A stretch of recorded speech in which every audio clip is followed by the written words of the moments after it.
Now we look at different organic reactions. Now, first of all, the classic reaction that we're all familiar with, combustion reactions. Combine it with oxygen, you'll produce carbon dioxide and water. Now, just about any organic molecule burns, and you're all experienced at balancing those equations. So, do that. I always think it's easiest to it's okay, I won't do it if you like, otherwise I'll very quickly do it here. I think it's easiest if you turn that into a molecular formula first. Just makes it less likely that you'll add things up wrong. C2H4O, and we're going to react it with oxygen to produce CO2 plus H2O. Okay, so what have we got? 2 carbons, 2 carbon dioxides, 4 hydrogens, 2 waters. We've got 6 oxygen atoms here. -1 gives us 5, so that gives us 2.5 oxygens. So that looks good to me. Now, am I going to worry about states? Not in this case, because we're given no context information. Ethanol is most likely a liquid. Guys being forced to do them, that's what I would say. But if you're not told what the state is of something like ethanol, you're not expected to guess. If in doubt, assume SLC, so water will be a liquid.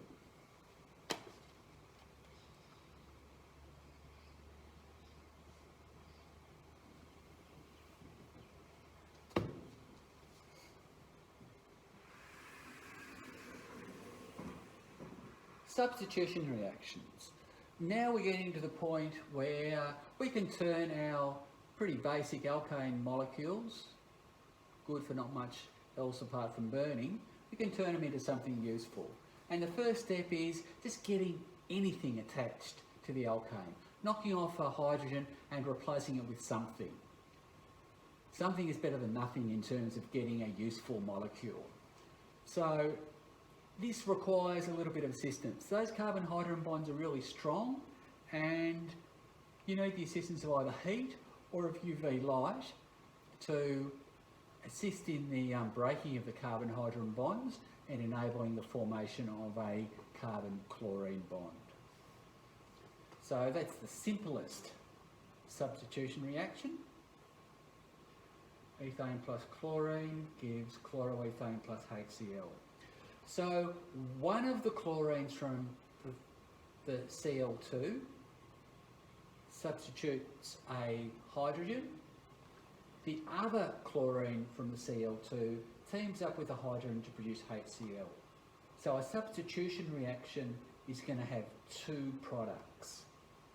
Only one of the chlorines is going to end up on the organic molecule.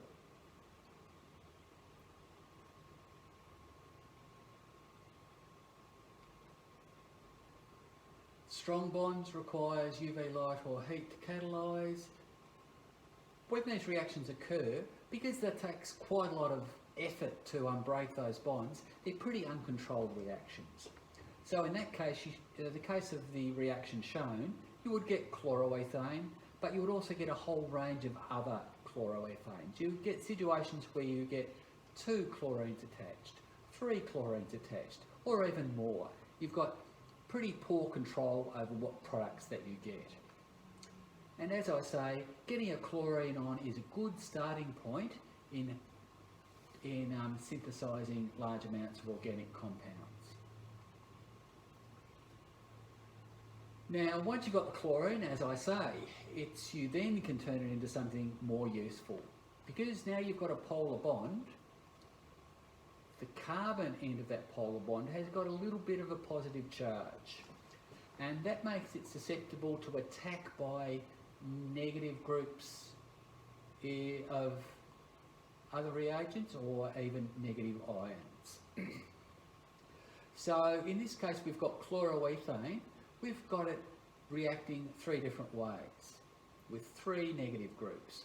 So it can react with water. The water can substitute off the chlorine, So knock off the chlorine, attach the OH from the water, half the water molecule, it's attached to the carbon, you end up with ethanol. Or hydroxide can attack it and knocks off the chlorine becomes a chloride ion, and the OH again joins on to form ethanol. The nitrogen, the negative nitrogen in an ammonia molecule can attach as well. Knock off the chlorine, you end up with ethanamine, and the extra H on the nitrogen combines with the chlorine to form HCl. So whenever you're reacting a molecule in this way, note how it's only half the molecule, one fragment of the molecule that gets attached. The thing that it knocks off combines with the other fragment. So it's exactly the same here. It's the NH2 which combines, ends up over here, and then the hydrogen goes with the chlorine to produce HCl. Hydrogen goes with the chlorine to produce HCl. So you always get two products in a substitution reaction.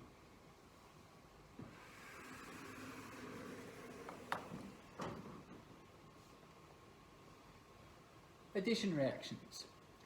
If you start off with a double bond in your hydrocarbon, you've got a good starting point, because double bonds are susceptible to attack. You can break the double bond, and when you do so, each one of the carbons needs something else attached to it, so it's whatever you're reacting it with.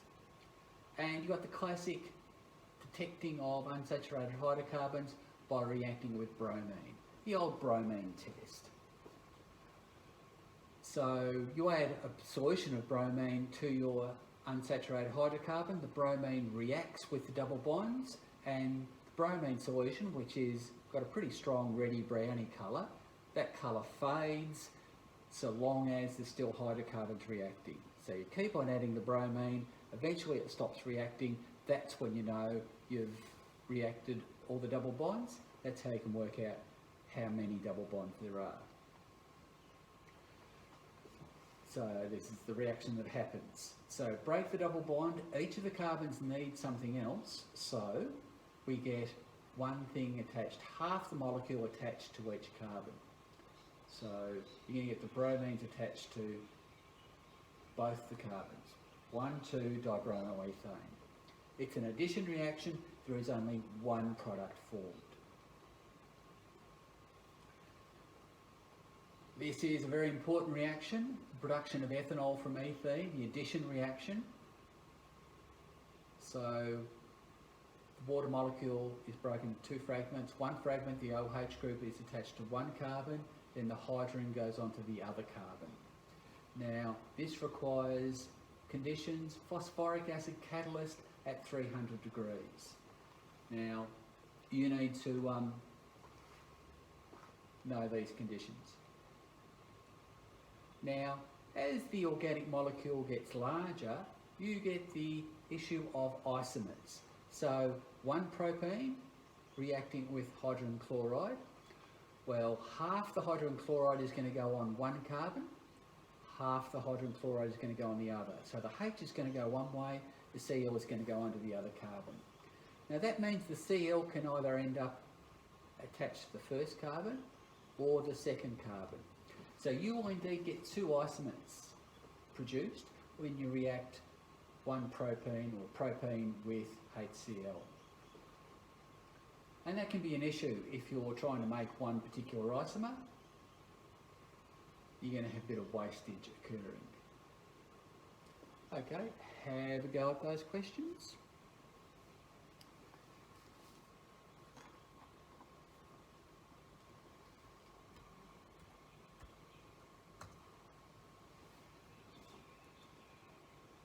Another extension of addition reactions, of course, is addition polymerisation, where you've got a whole lot of ethenes or similar molecules joining together to form a long chain, an addition polymer, polyethene or related molecule. So the double bonds between the two carbons break. Each of the carbon needs something else to bond to, and so it bonds onto another ethene molecule, breaks the double bond, etc. The chain grows longer and longer. You end up with a very long chain of carbon, up to 1,000 carbons or more, 2,000 or more.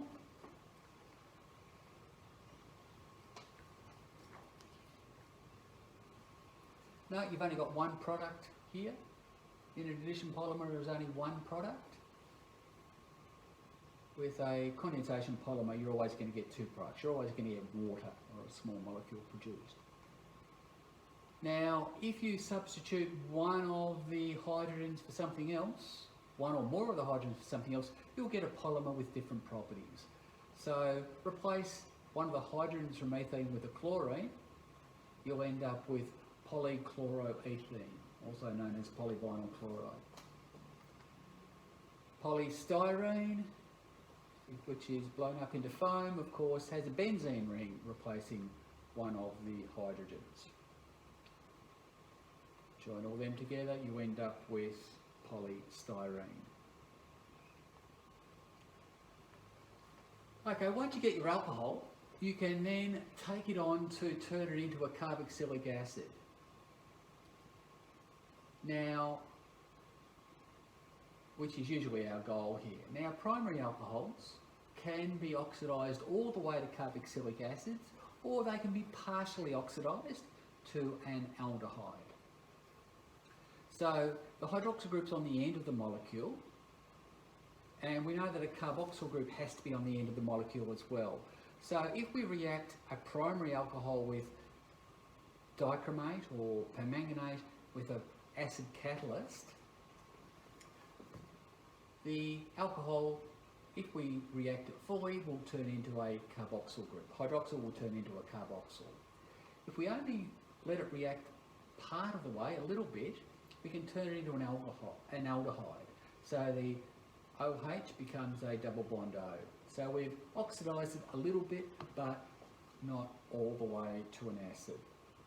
So if you've got a primary alcohol, it can form either product, the aldehyde or the acid. Now, direct oxidation with oxygen, as often occurs biologically, turns ethanol directly into ethanoic acid. Wine turns into vinegar. Biologically, it does actually happen in two steps. So we've got two separate enzymes. One enzyme turns ethanol into acetaldehyde, ethanal, and then another enzyme turns ethanol into ethanoic acid. Now, we've all got plenty of this enzyme in us, but it's the expression of the gene for this enzyme which is problematic. Some people don't have that. So people who are seriously affected, get really bad hangovers, tend to have a deficit of this enzyme.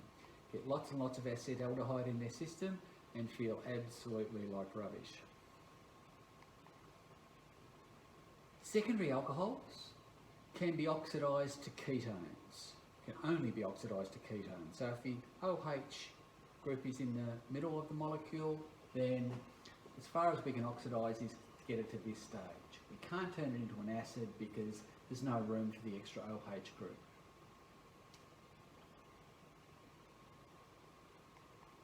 Tertiary alcohols can't be oxidised. The carbon's already filled up with bonds to other carbons, so we can't turn that into either a ketone or a carboxylic acid. So this gives us a very simple test for primary, secondary, tertiary alcohols, a chemical test for those.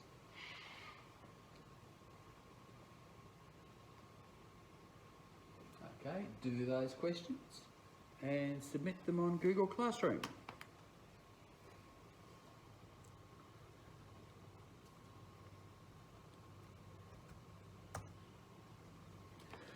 Now, once we've made our carboxylic acids and our alcohols, we can then turn them into esters, which is sort of almost the end point of the reaction sequences that we're looking at. And we did esters last year, hopefully you remember them all. So let's do a little bit of practice at these ester equations. So, we're reacting ethanoic acid and methanol. So we draw the molecules with the hydroxyl groups facing each other. So the OH from the acid, the LH from the alcohol, draw them facing each other.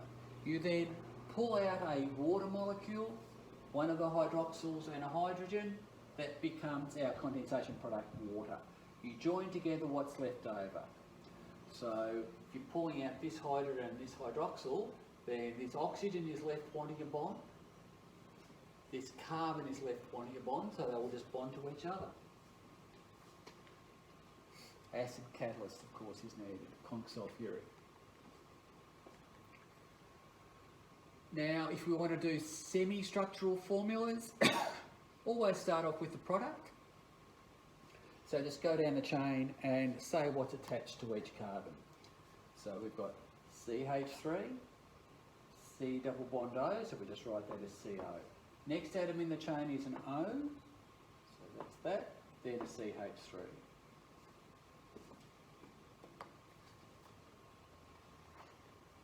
Skeletally, that's what we end up with.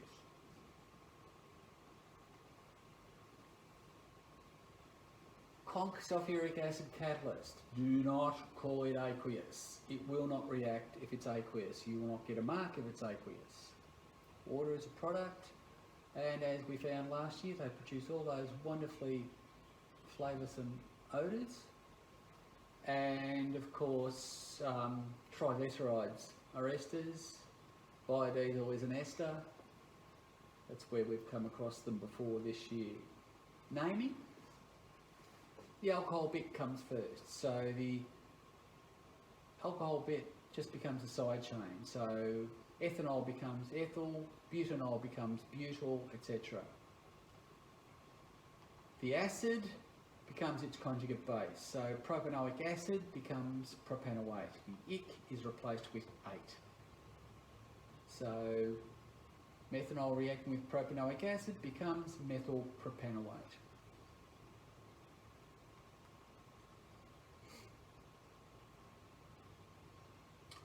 So draw the structure of ethyl butanoate.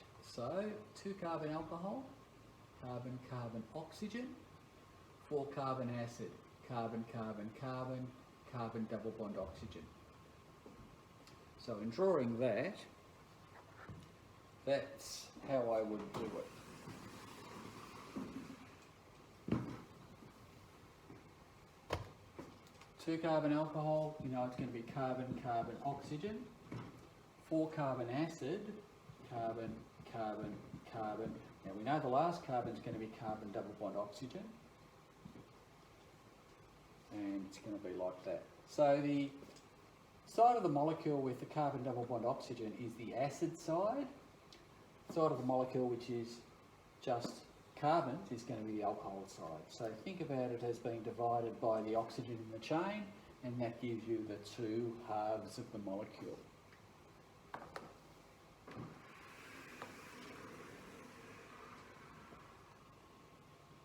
Okay, do those questions and submit them online.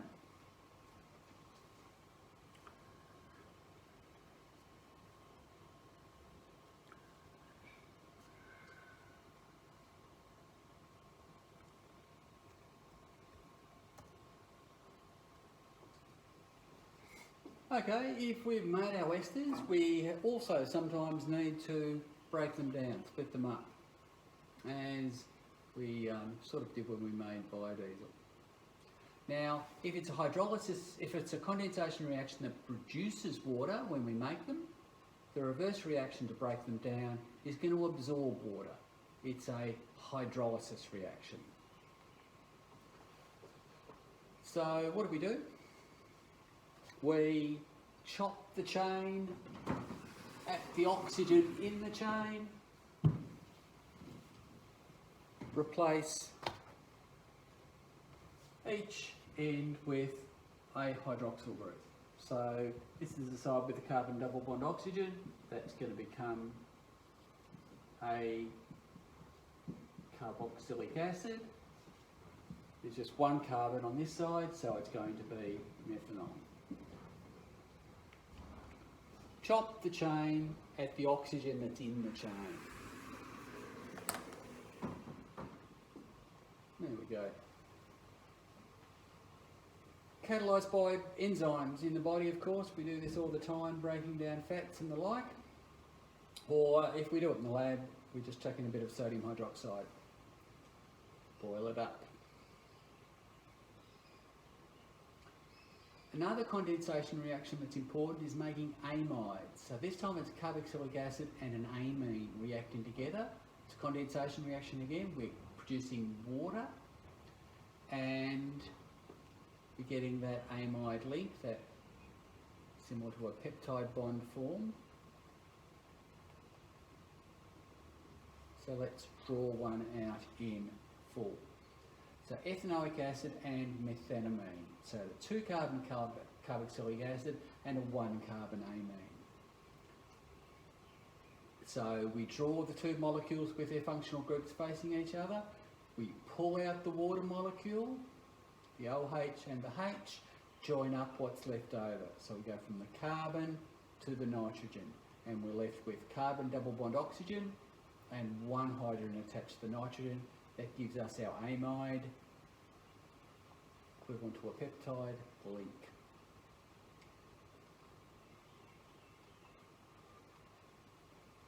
Semi-structurally, that's what you'll end up with. Go down the chain, say what's attached to each carbon. So CH3, CO, NH, CH3.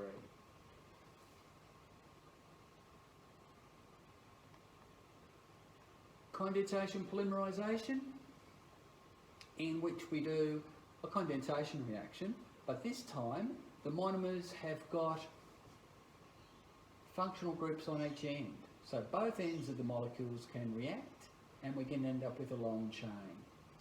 So here we can make a polyester